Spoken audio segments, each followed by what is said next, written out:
Bonjour à tous, je suis Pascal Fechner et je vous souhaite la bienvenue sur le Maybe Planet. Le rôle de notre média collaboratif est de s'interroger, étudier et informer sur les sujets parascientifiques et ses transversalités afin de générer une réflexion et un questionnement sur le monde pour percevoir la vie autrement.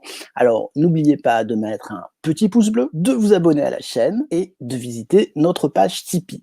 Aujourd'hui, nous allons parler dans ce nouveau vrai UFO numéro 15, d'une vidéo qui commence à circuler sur Internet, d'une espèce de boule de feu qui traverse le ciel en Virginie occidentale. Cette vidéo a été tournée le 26 décembre. Alors, est-ce un météorite? Est-ce autre chose? Nous avons mené quelques recherches pour essayer de comprendre quelle était la nature de ce phénomène. Alors, dans un premier temps, nous allons partager la vidéo donc, qui a été tournée par un certain Joshua Rodriguez. Nous avons retrouvé sa vidéo sur Twitter, sur son compte Twitter, et on voit effectivement une espèce de phénomène aérien assez étrange qui pourrait, très honnêtement, ressembler à une espèce d'énorme météorite qui traverse le ciel. Donc on voit ce phénomène, hein, voilà, vous pouvez regarder la vidéo, c'est quand même quelque chose de très étrange, ça a l'air vraiment énorme, et très concrètement, si c'est un météore, c'est plutôt inquiétant.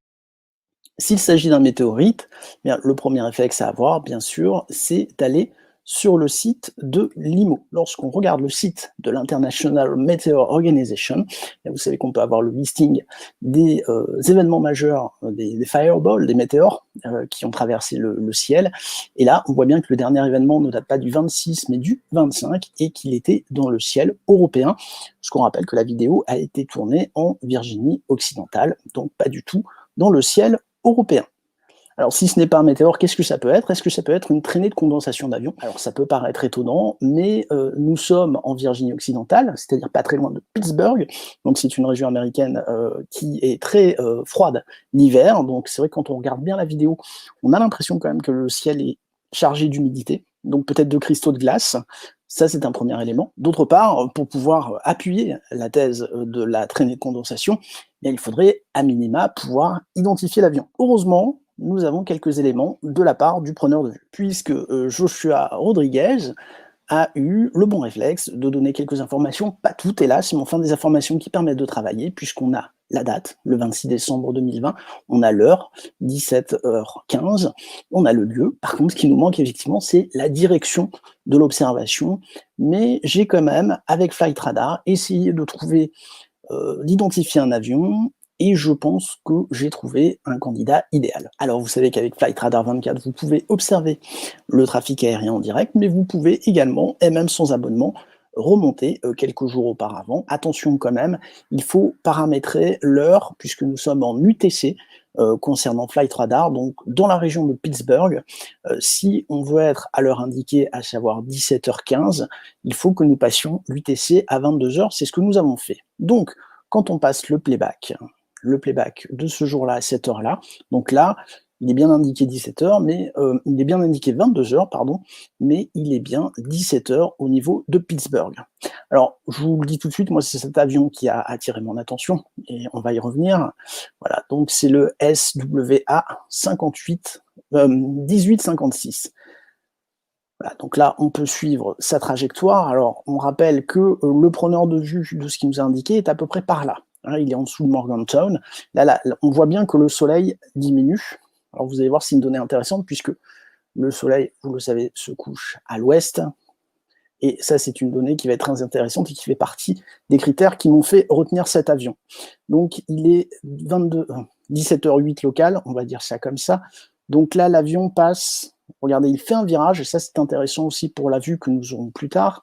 Il fait un virage hein, vers le sud, il tourne un petit peu, et on va arriver gentiment à 22h15, c'est-à-dire 17h15 local, heure pardon, à laquelle le preneur de vue dit avoir fait cette vidéo.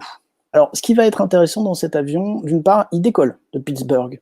Donc, ça veut dire, et on peut le voir ici, vous allez voir, c'est très intéressant comme donnée, que pendant la phase d'observation, en fait, l'avion est en phase d'accélération, hein, puisqu'il va accélérer jusqu'à peu près 22h10, et après il va un petit peu baisser pour gagner en altitude, ce qui fait que, il est possible que la condensation, soit un peu plus importante puisque l'avion pousse les gaz pour pouvoir gagner l'altitude, qu'il souhaite atteindre, pour avoir sa vitesse de croisière. D'autre part, comme je vous l'ai dit, l'air semble assez humide, il peut être chargé de cristaux de glace, ce qui peut expliquer cette, condensation beaucoup plus importante que d'habitude. Et dernier élément qui me fait retenir cet avion, vous avez pu le voir dans la vidéo, le soleil, tape, sur la traînée de condensation et si on s'en tient à cette vidéo, on a bien un soleil à l'ouest pour un avion qui descend vers le sud. Donc très concrètement, ça tient la route. Est-ce que c'est bien cet avion-là? Ça peut être aussi un avion militaire qui, du coup, n'est pas référencé, mais il me semble quand même que nous avons le bon candidat. Pour aller un petit peu plus loin dans la vidéo, je vous montre différentes photos de traînées de condensation qui ont pu être prises à peu près dans les mêmes conditions, c'est-à-dire au soleil couchant.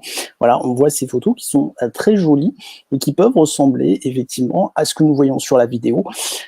Autre détail important, il est courant que ce type d'avion pose problème parce que souvent on dit cet avion semblait tomber. Ah non, en fait, il ne tombe pas, c'est l'angle de la caméra qui fait que, mais l'avion, lui, il trace sa route et comme on a vu sur cet avion, il est plutôt en phase d'altitude, de gain d'altitude que de perte d'altitude. Voilà, donc pour ce vrai UFO numéro 15, pour nous, affaire presque résolue, puisqu'il faut savoir que j'ai contacté Joshua Rodriguez, le preneur de vue, pour qu'il me confirme la direction. Enfin, encore une fois, par rapport au soleil, il y a quand même peu de chances qu'on se soit trompé. Donc écoutez, n'hésitez pas à utiliser ces outils qui sont très simples, qui sont gratuits. Sur le coup, International Meteor Organization, pour voir un petit peu s'il y a eu des remontées de phénomènes ou autres dans le ciel. Et puis bien sûr, Flight Radar 24, en n'oubliant pas de bien régler l'heure, l'UTC, pour qu'elle corresponde bien au moment, à l'heure correcte par rapport au créneau horaire où vous êtes. Voilà, j'espère que ce vrai UFO vous aura été utile et je vous dis à très bientôt pour de nouvelles émissions. Ciao, ciao!